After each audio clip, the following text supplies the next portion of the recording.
Guys, ipapakita namin sa inyo kung magkano ang price ng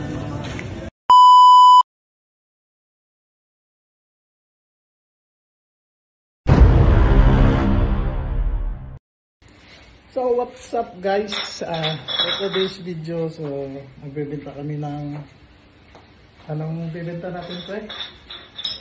Kalakal. So para may pangdagdag kami sa groceries.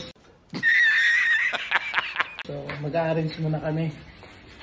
I just want you to know that if you are out there and you are being really hard on yourself right now for something that has happened, it's normal. That is what is going to happen to you in life.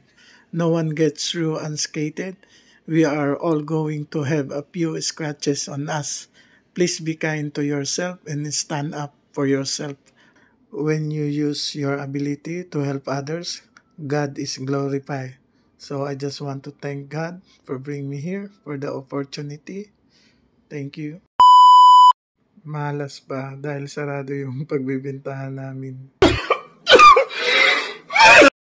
Pero nakaisip kami, mag-grocery na lang para sa budget namin araw-araw. What? What the fuck? Dahil hindi natuloy yung ano namin, mga ngalakal, so malas kasi.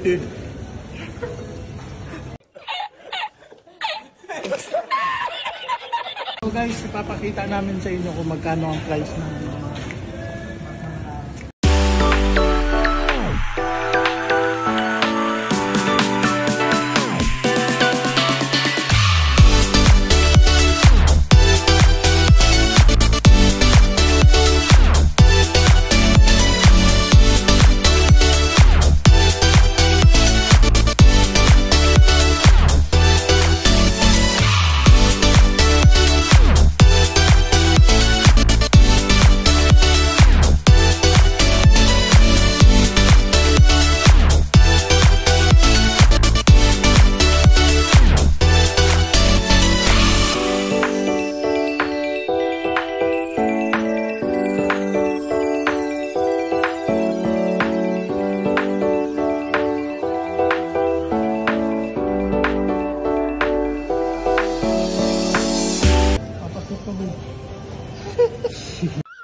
sumbong pa.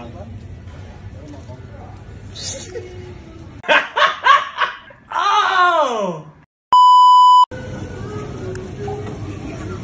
So tapos na po kami kumuha. So babayaran na namin sa counter.